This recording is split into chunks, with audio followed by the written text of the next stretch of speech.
자, 이 종교인 과세와 관련해서 취재를 하면서 좀 여러 가지 좀 쟁점들이 있었다고 하는데 어떤 것들이 있었나요?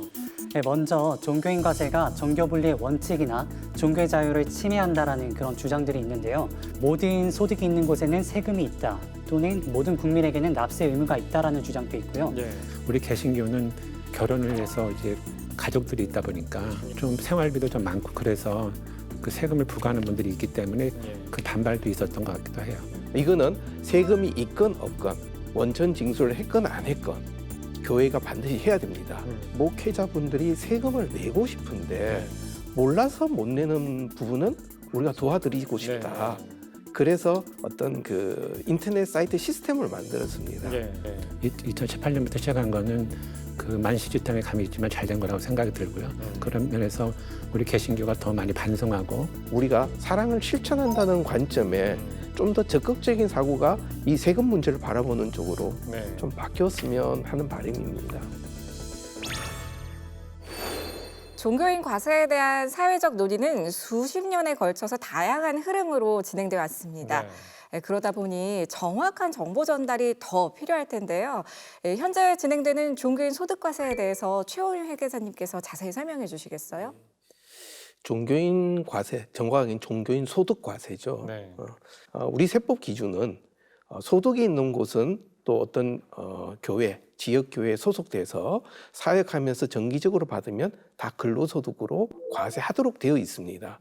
그런데 목회자, 그러니까 종교인들이 종교적인 가치관으로 이 부분이 수용이 안 되니까 국가가 이 부분을 그러면 근로소득이 아니라 종교인 소득이라고 내겠다면 거기도 받아주겠다라고 항목이 하나 더 신설된 것이 2018년이었습니다. 그래서 지금은 목회자가 나는 종교인 소득을 하겠다, 근로소득을 하겠다. 우리가 보면 참 이상한 거죠. 소득은 하나인데 본인의 선택으로 이렇게도 세금 계산할 수도 있고 저렇게 세금 계산할 수 있다는 거는 우리 일반 세법 논리로는 얘기가 안 되는 부분입니다. 네. 그래서 경제적으로만 보면은 종교인 소득이 세금이 더 적습니다. 근데 그럼 성경적으로는 어떤 것이 더 맞느냐 네. 하는 부분은 또 한번 우리가 깊이 더 논의해봐야 될 부분입니다. 그러니까 그리스도인으로서 의무를 더 잘한다는 측면에 있어서는 뭐가 낫다고는 말할 수가 좀 없는 거네요. 그렇다고 네. 생각이 됩니다. 사실 이 종교세의 과세와 관련해서 어떤 분들은 좀 반대를 아예 해버리는 분들도 계시고 또는 좀 유예 좀 하자, 좀 더 안착되기 전까지는 조금 더 유보를 하자라는 그런 의견들도 있는데 교수님께서는 어떻게 바라보고 계십니까? 우선 저 개인적인 의견이지만 그 세금을 내는 거는 그러니까 뭐 종교인에 상관없이 그거는 국민의 한 사람으로서의 의무라고 생각을 해서 그거는 이행하는 게 맞다고 생각이 듭니다. 네. 그리고 또 일부에서는 이게 종교인 과세가 되면은 좀 우려의 목소리를 내시는 분들도 분명히 계실 것 같아요. 그런 분들께 뭐라고 말씀해주고 싶으세요? 그동안에 이제 세법이 이제 개정되면서 가장 많이 반발로 이게 나왔던 거는 우리는 근로자가 아니다. 그러니까 목회자는 근로자가 아니다는 이슈가 하나가 있었고 또 하나는 이제 세금을 내면 국가가 교회 재정을 간섭하는 거 아니냐 세무조사 들어오면서 이 두 가지가 아주 큰 이슈였었습니다. 근데 이제 근로자와 근로소득은 개념이 전혀 다릅니다. 일반 기업의 대표는 근로자가 아니지만 근로소득을 내는 거죠. 네. 그래서 그 얘기는 전혀 이제 이슈가 다른 얘기고, 그 다음에 두 번째가 소득을 신고하면 국가가 교회에 세무 사찰 들어오는 거 아니냐. 근데 이제 우리가 교회 교인들이 내는 헌금에 대해서 기부금, 공제, 영수증 다 발급하죠. 네. 그러니까 이 얘기에 대해서 교인들은 뭐 소득, 세액, 공제 다 받습니다. 그러면 상정법에서 이 기부금이 교회의 목적대로 제대로 사용되었는지 언제든지 조사할 수가 있어요. 네. 그래서 소득세와 전혀 무관합니다. 그래서 지금 이 부분에 대해서는 우리가 뭐 이 세금을 내기 때문에 교회가 충격을 받는다, 어떤 위험해진다, 그것은 논리적으로나 아니면 사실적으로 좀 무리한 주장입니다. 네. 네. 교수님들 말씀처럼 이제 교회가 자신의 의무를 다하고 좀 모범을 보였으면 좋겠고 또 그렇게 투명해지는 과정 중에 이미지도 충분히 더 좋아질 수 있고 오히려 정말 건전하지 못한 교회는 드러날 수도 있고 뭐 그런 계기가 될 것 같은데 사실 전문가가 아닌 성도 입장에서는 좀 얘기 꺼내기 쉬운 주제는 아니지만 분명히 종교인 소득세 관련해서 순기능이 있을 것 같거든요. 배원기 교수님께서 말씀해 주시겠어요? 네, 그거는 우선 순기능이라고 할 수 있는 것은 종교인 소득세가 시행되고 나서 그 종교계 전체가 내는 세금보다 정부가 종교인들한테 베푸는 베네핏이 훨씬 더 많거든요. 네. 그게 저는 순기능이라고 첫 번째 보고요. 그다음에 감시받지 않는 조직은 부패하거든요. 그래서 크리스천으로서는 어떻게 생각을 해야 되냐면 우리는 항상 하나님이 위에 보고 있다고 생각을 해야 되는 것처럼 교회 재정이나 이런 것들도 그 투명하게 할 수 있는 그것이 종교인 소득세의 두 번째 순기능이 아닌가 이렇게 생각이 듭니다. 네. 사실 저희가 또 이제 궁금한 것들 중에 하나가 이 기준을 잡는 거거든요. 그 중에 이제 가장 궁금한 것이 그 목회 활동비 이 기준을 어떻게 잡아야 되는지 그거 좀 궁금한데요. 예, 예. 지금 현장에서 네. 이제 목회 활동비 일단 세법 규정으로는 교회가 어떤 정관이라든지 아니면 규정에 따라서 활동비가 나가면 비과세로 하겠다라고 세법은 돼 있습니다. 네. 뭐 이제 우리가 활동하다 보면 교회도 뭐 수련회도 그렇고 외부 그러니까 실제 발생된 비용을 누군가가 지불을 하려면 네. 받아서 가야 되죠. 그러니까 이건 내 돈이 아닌 거죠. 교회가 지출한 걸 대신 지출했다. 실제 발생된 비용을 변상한다는 뜻이죠. 네. 그래서 실비 변상의 범주 내에 한 항목으로 시행령에서 목회 활동비를 열거해 둔 거죠. 그러면 목회 활동비라고 하는 부분을 이걸 인정해 준 이유는 교회가 사역을 하다 보면 영수증 받을 수 없는 경우가 참 많습니다. 많죠. 네. 그래서 어려운 분 저기 구제했는데 네. 가서 야, 내가 쌀 네. 5kg 주는데 영수증 달라. 이거 현실적으로 어렵죠. 네. 그러니까 선교 구제 쪽에서 하기 힘든 부분들이 있으니까 이런 얘기들이 미리 정리가 돼 있고 그 네. 규정에 따라서 교회 내에서 정상적으로 보고되고 관리된다면 영수증이 없더라도 이것은 교회의 비용으로 인정하겠다. 다른 말로 목회자의 소득이 아니란 얘기죠. 그러면 이런 얘기들이 명백하게 가 있다면 그러면 명확한 규정으로 기준으로 과세와 비과세가 구분을 할 수 있게 되죠. 네. 매달 일정 예를 들어서 한 30만 원이나 40만 원 정도 그 목회 활동비 지급하면 어떻다고 보세요? 뭐 저는 그건 가능하다고 보입니다. 매달 이렇게 지급되는 거죠. 예, 예. 네. 저희 교회는 이제 제가 한 35년 정도 된 교회인데 개척하신 목사님 때부터 그러니까 사례비가 있고 활동비가 있었는데 네. 이제 어떤 분들은 그게 매달 일정하게 나가니까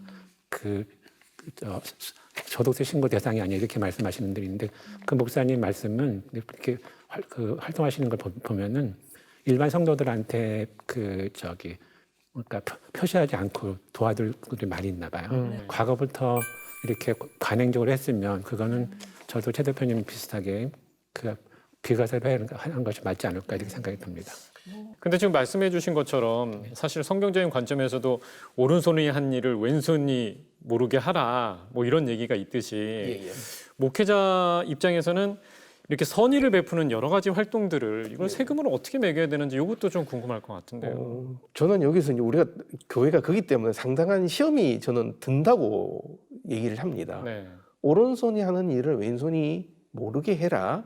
여기에서는 1차적으로는 개인적 차원에서 오른손 하는 일을 왼손이 모르게 하는 건 저는 100% 찬성입니다. 예. 그러나 교회에서 하는 일을 오른손이 하는 일을 왼손이 모른다.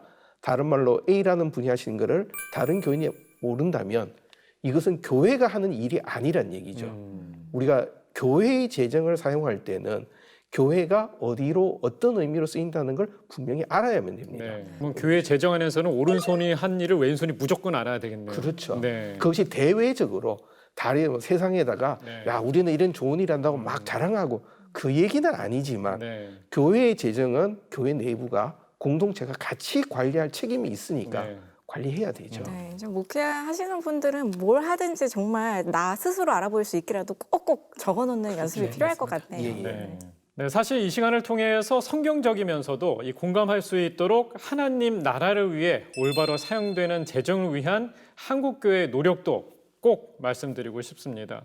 사실 저는 온누리교회를 좀 다니고 있는데요. 이 온누리교회 같은 경우는 그 예산위원회가 단독으로 지명되지 않고요. 또 뭐 임기제로도 만들어지고 또 경우에 따른 외부 감사라든지 상시 가동되는 이 감사위원회가 있거든요. 어떻게 보면 이 자정적인 노력이라든지 또 재정적으로 좀 투명성을 위해서 노력하는 교회들이 상당히 많습니다.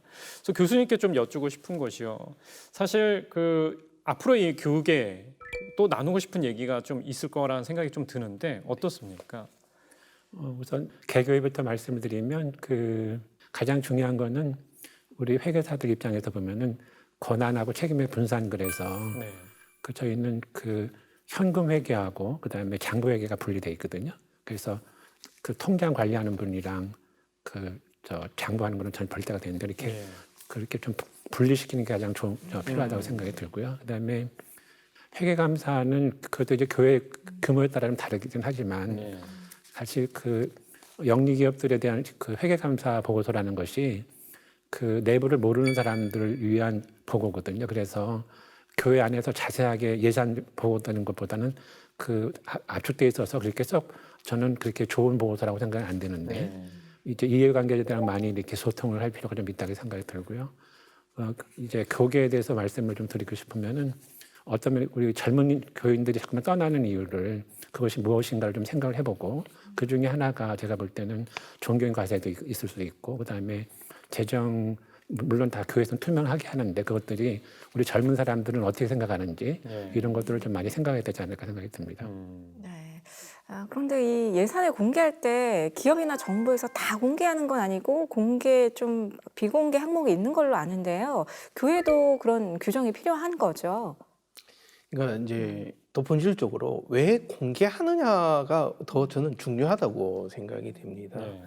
바깥에서는 일반적인 회계감사는 결산서가 결산서가 사실과돼서 틀린 게 없다. 그게 목적이에요. 네. 근데 우리 교회는 틀린 게 없다는 게 중요한가? 아니면 하나님이 우리한테 맡겨주신 대로 잘 사용했다는 게 우리한테 더 중요한 것인가? 한 걸음 더 나아가서 교회가 이렇게 잘 사용하도록 하나님이 한 해를 인도하셨다. 그걸 감사하는, 그러니까 오디식과 땡스기빙이 같이 가는 그런 감사의 어떤 그런 전환들이 돼야 교회만의 이런 회개가 만들어질 수 있다는 거죠. 그런 과정 속에서 공개한다 그러면은 하나님이 우리에게 이렇게 맡겨주셨고 우리가 이렇게 관리했었다라는 것을 교인들과 공유하는 그것이 공유의 첫 번째가 돼야 되고 네. 두 번째는 마태복음에서 얘기하셨던 우리 행실을 보고 하나님께 영광 돌리고 그들이 돌아오도록 하는 것이 일반 대사회에 공유하는 그 공개의 목적이죠. 그럼에 아까 제가 말씀드렸던 어떤 개인적인 프라이버시라든지 우리가 좀 더 보듬어줘야 될 부분이 있는 거는 그거는 우리가 조심해야 될 부분이 되죠. 네. 네. 이렇게 정말 모든 것이 다 공개돼도 창피하지 않을 만큼 당당한 이런 재정 관리를 잘 하기 위해서 좀 상담에 오시는 분들이 많이 계실 것 같아요. 주로 어떤 내용들 상담에 오시나요? 상담이 이제 크게 부류는 두 가지입니다. 하나는 우리 잘해보자. 이 경우는 참 좋아요. 네. 목사님도 우리 성경적으로 가자. 교인들도 갑시다. 이럴 때는 문제가 있어서 아니라 방향을 제시하고 고치자면 다 정말 이건 좋은 경우입니다. 근데 안타깝게도 많은 경우는 목사님과 교인들이 의견이 달라져서 또 의심이 생기고 오해가 생기니까 재정 사고가 났을 때 누가 잘했냐 틀렸냐를 갖고 이제 찾아오게 돼요. 그래서 2년 전에 이제 새 교회가 그런 이슈로 감사를 하게 됐습니다. 그래서 교회가 교인들과 목사님과 대화하는 자리도 만들어지고 재정 관리에 대한 이런 부분도 막 얘기를 해 나가는데 가장 어려운 점은 아까 잠깐 말씀하셨던 것 같이 상대방을 공격하려는 마음 자세로 가는 경우는 이것은 어떤 이유에서든지 이거는 어떤 화합과 회복이 안 돼요. 너무 안타까우신지 지금 말씀하시면서 울컥하는 게 저희가 다 느껴지는 것 같습니다. 그러니까 그런 경우는 어떻게 보면 제가 그렇게 할 때는 한 교회를 새로 세우는 마음으로 갔는데 네. 그런데 그런 부분들이 교인들이 다시 회복이 되면은 참 보람인데 그렇지 않은 경우는 어떡합니까? 예. 사실 이 세금이라는 게 이 재정적으로 바라봐야 되는지 아니면 크리스찬의 이 성경적인 관점으로 바라봐야 되는지 되게 진짜 깊은 고민이 좀 필요한 것 같아요. 더 이야기 나눌수록 더 그런 생각이 좀 드는데요. 마지막으로 지금 시청하시는 성도분들과 또 교회분들께 좀 나누고 싶은 이야기 마지막으로 좀 부탁드릴게요. 먼저 회계사님께서 말씀해 주시죠. 그러니까 우리가 살아가는 사회 구조가 자본주의이다 보니까 우리는 너무나 자본주의적 사고에 너무 익숙해져 있어요. 네. 우리는 예를 들어서 누가 하라고 안 하는 선교와 구제를 우리가 돈 내서 교회가 스스로 합니다. 구제 사업을. 근데 공동체 분담 비용이라는 이 세금도 안 내면서 밖에 다니면서 구제한다 그러면 앞뒤가 안 맞죠. 성경에는 분명히 너희가 오리를 가자면 십리를 가라 그랬거든요. 네. 근데 교회는 지금 너무 손해를 안 보려고 그래요. 손해 보더라도 그것이 사랑이라면 우리가 사랑을 가지고 세상으로 가서 예수의 십자가의 사랑을 전하는 것이 네. 이 재정, 교회 재정, 세금의 더 본질적인 이슈다. 네. 그 가치관을 놓치면 안 되겠다 네. 하는 얘기 좀 드리고 싶습니다. 내 이웃을 내 몸과 같이 사랑하라. 이걸 좀 자기 이익보다 우위에 둬야겠다는 생각이 드는 것 같습니다. 네. 교수님은 어떤 거 나누시죠? 저는 좀 다른 관점을 말씀드리고 싶은데요. 네. 그 만모니즘이라는 얘기가 있잖아요. 네. 그걸 따르면 물질주의 이렇게 얘기를 하는데 우리가 보면은 조선 시대부터 그 물질에 대해서 굉장히 그러니까 배격하고 천시하고 이런 거 있는데 서구는 안 그랬던 것 같아요. 네. 우리 교회나 모든 단체나 물질이 없으면 돌아가지 않기 때문에 굉장히 중요한데 그거를 어떻게 관리할 것인가가 굉장히 중요하다고 생각이 들고요. 그 공을 빙자해서 사를 취하지 말라고 그랬는데 대부분의 목사님들이 그 하나님께서 주신 사명을 하기 위해서 굉장히 노력하는데 일부 몇 분들이 그 일탈하는 것 때문에 신문에 나면 교회 전체가 비난받고 이러는데 네. 그런 분들 그러니까 뭐 서로 다르게 그 윤리 의식 같은 걸 가지고 좀 조심을 했으면 하는 생각을 가지고 있습니다. 예. 네, 정말 자기 이익을 우선시하는 것보다 종교인 소득세만큼은 이웃을 사랑하고 하나님을 사랑하는 마음을 먼저 드러낼 수 있었으면 합니다. 네, 오늘 유익한 말씀 전해주신 배원기 교수님, 최훈 회계사님 감사드립니다. 네, 말씀 고맙습니다. 네, 한국 교회와 성도가 세상 가운데 구별된 모습으로 하나님의 말씀대로 살아간다면 그 자체가 기쁨이 되고 능력이 될 것입니다. 오늘 이 시간이 여러분의 지혜를 깊게 만들고 하나님의 시선으로 세상을 바라보는 계기가 됐길 소망합니다. 네, 모든 옳고 그름이 하나님의 말씀에 의해 결정된다는 것을 다시 한번 고백하며 뷰리지는 앞으로도 그 역할을 다하겠습니다. 저희는 계속해서 복음의 시선으로 성도와 세상을 이어가겠습니다. 함께해 주신 시청자 여러분 고맙습니다.